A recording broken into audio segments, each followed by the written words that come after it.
Hey everyone, Patricio here with yet another episode of the Abstract webinar, and really excited to have Don on board today. So Don is one of our trusted advisors. Was a true believer of Abstract from the start back in 2020 when the world seemed to have changed all of a sudden. And Don, you have a very I would say very wide range of experience and expertise that I will just try to hit on here. But he was longtime district chief of staff to San Diego and Orange County Appropriations Subcommittee Chairman Ron Packard. He then developed many close relationships and ties amongst federal agencies in DC and in California. And so he's definitely an expert on how the sausage is made and changed throughout, as I like to say. And today we're going to touch on mostly what Don has been seeing in the policy space, working with the staffers and the elected officials in DC, and how AI has been disrupting all that. So before we get started, Don, I know I talked a lot about your incredible history, but any key things you want to share with everyone on your background before we get started?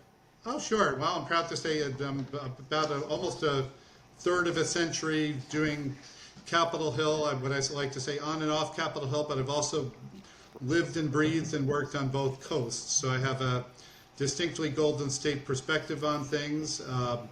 My current firm, I've been proud to say, has been going on for about a dozen years, Vectis DC, and we've been doing some great things. I head up the Washington office, and in fact, I moved back here almost 6 years ago full-time to head up our Georgetown, DC office.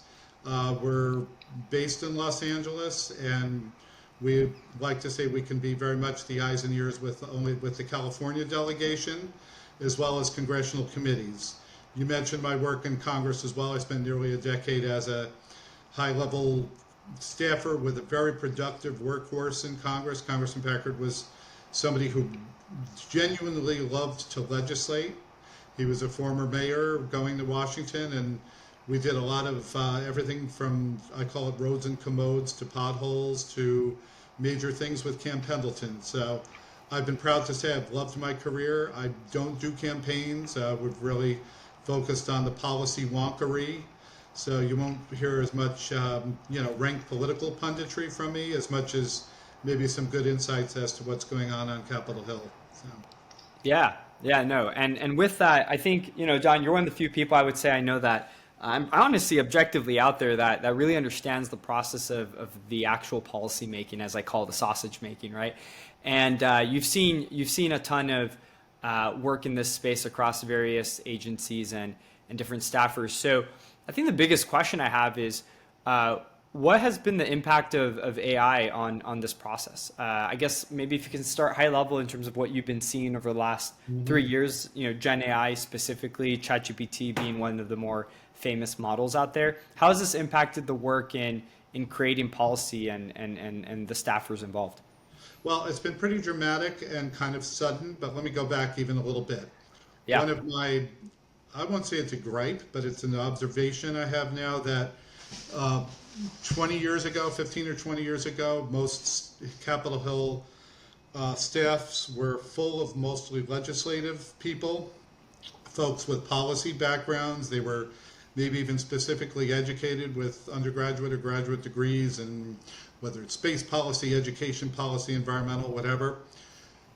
Since the advent of social media and fast-paced media, the tide really turned quickly, such that congressional offices now are dominated by, out of necessity, really, I'm not casting blame, but by communications professionals that are quickly getting out word, immediately, sorry, use the old word, tweeting. I don't know whether it's Xing now, but they're... I think it's tweeting. I think we can still say it's tweeting. I think it's still tweeting, despite what Elon might say.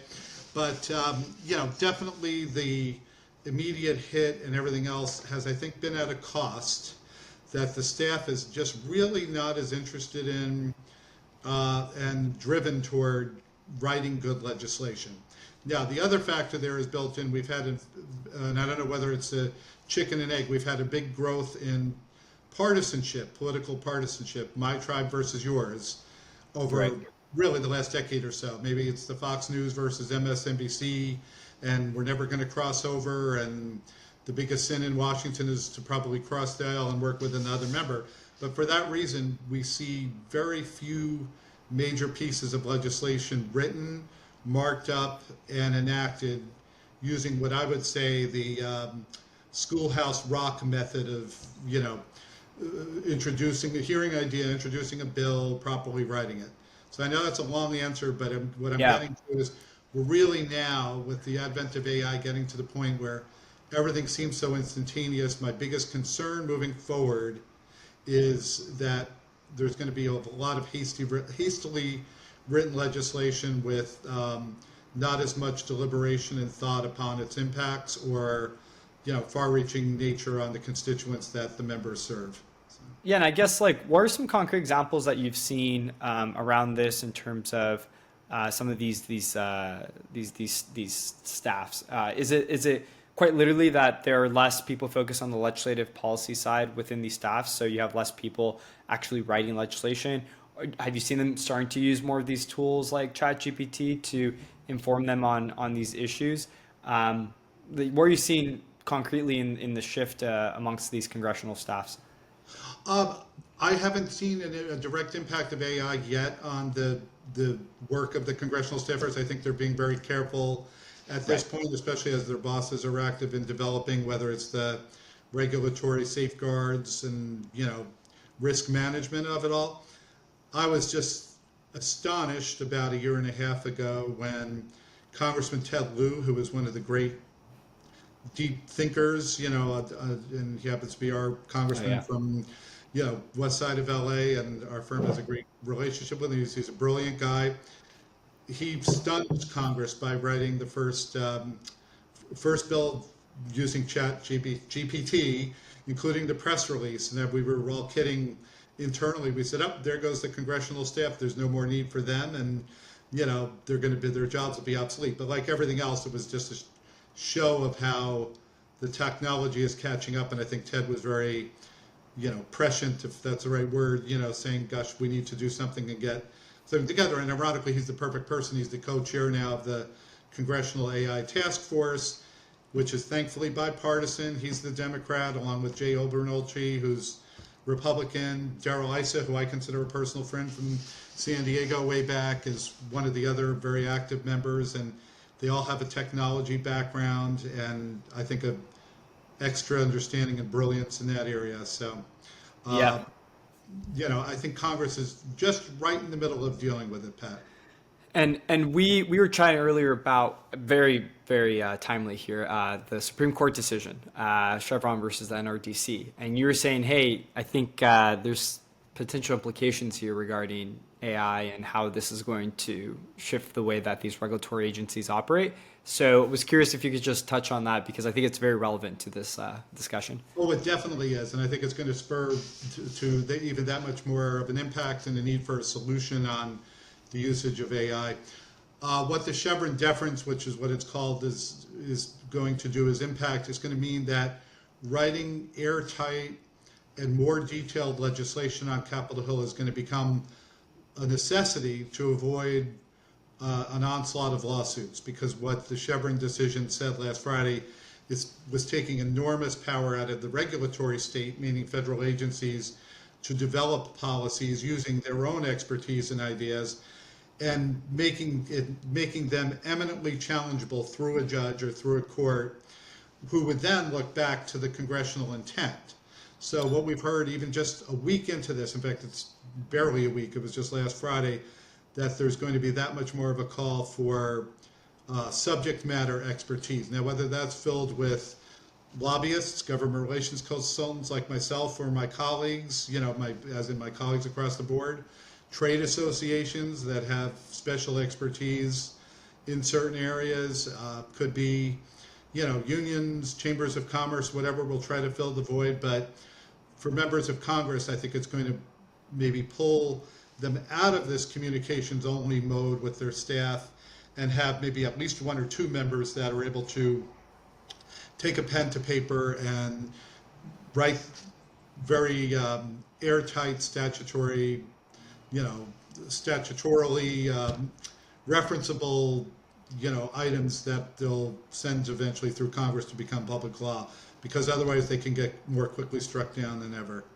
And I think, for the folks out there that aren't as familiar with the entire process, I'm wondering if you can break down like an example of that. So does that mean if there is a certain regulatory code or law in place that is up for debate, the congressional intent, is that going back to, are they actually, was this saying that we're going to have to go back and actually look at the bill or the proposal to change that regulation as part of this process of assessing the current code and law? And hence that's why there's going to be a greater need to have better sort of frameworks for creating those bills to begin with. Yeah, and I think a more airtight case going along. Legislative intent means everything that from the very beginning of the very first idea, in fact, using our Schoolhouse Rock metaphor. I love it. Yes. From the first time you get an idea, maybe from a constituent, or if a member of Congress is back home and hears something, comes up with the idea. And I remember on Schoolhouse Rock, the light bulb goes off and said, gee, we ought to write a bill. Legislative intent is everything that goes into the discussion and deliberation after that. It could be testimony given at legislative hearings, statements on the House floor, and most importantly, the legislation itself, and usually the committee reports that go with it. And I know I'm getting a little bit in the weeds. This is great. But the preponderance of information is what is going to be able to stand up in court. Otherwise, if Congress just put a single line provision in a bill, or as they've done recently, they've put a bunch of Christmas tree ornaments on year-end spending bills, those are a lot more attackable, they come under scrutiny. There's really just no legislative history behind it. There was even a period where there were a lot of airdrops. That's another weird Capitol Hill expression. And again, I don't want to get too arcane, but that was something that if you have a year-end spending bill, and this happens in all levels of government, all of a sudden you see something that was never part of a hearing before. There was maybe not even a bill introduced or drafted before. It just got suddenly into a bill. Nothing nefarious about it. They were usually something that moved ahead a certain policy that had a majority of the members behind it.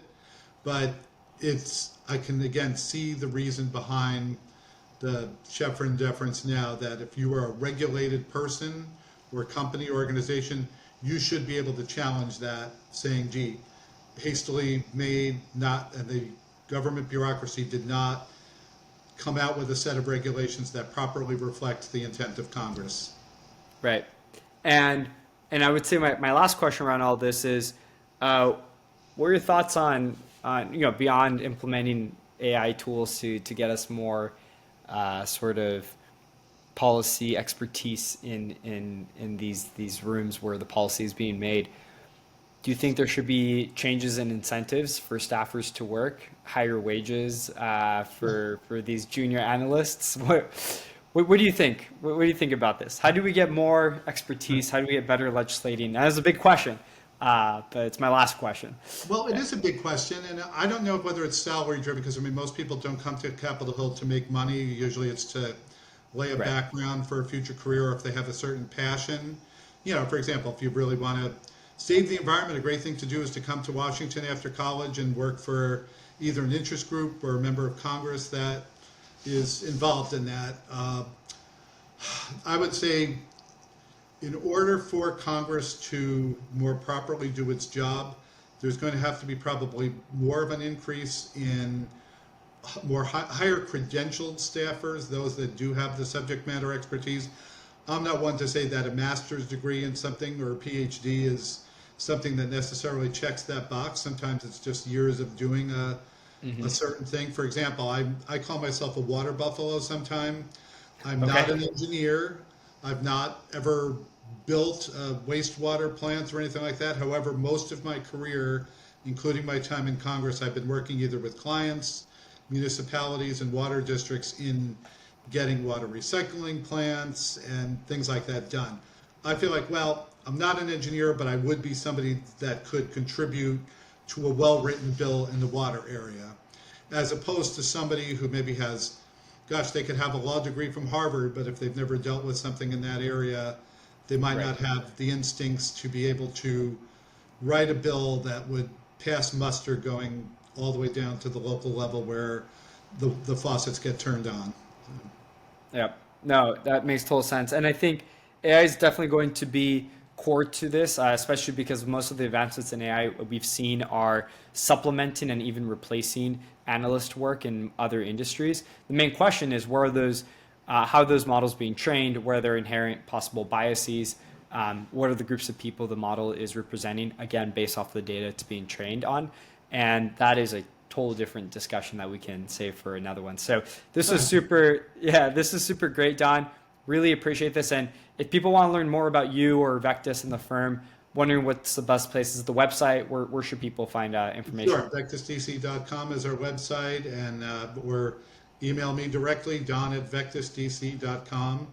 I'm pretty much 24/7, sleep a few hours a night, but we have colleagues on the West Coast, East Coast, and again, we're very proud to have a firm. We represent a couple of dozen really outstanding folks from all over the country, really. We are a national firm, but among others, we have higher education clients, the Women's College Coalition. We represent a couple of Cal States.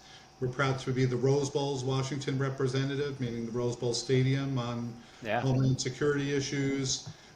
We've got a great relationship with two marine mammal centers that do some outstanding work with marine mammals. So as you can see, we deal with a bunch of different spaces, but our biggest thing is we know how to get things done in Washington. We're bipartisan and would love to talk to anybody that has interest in learning more.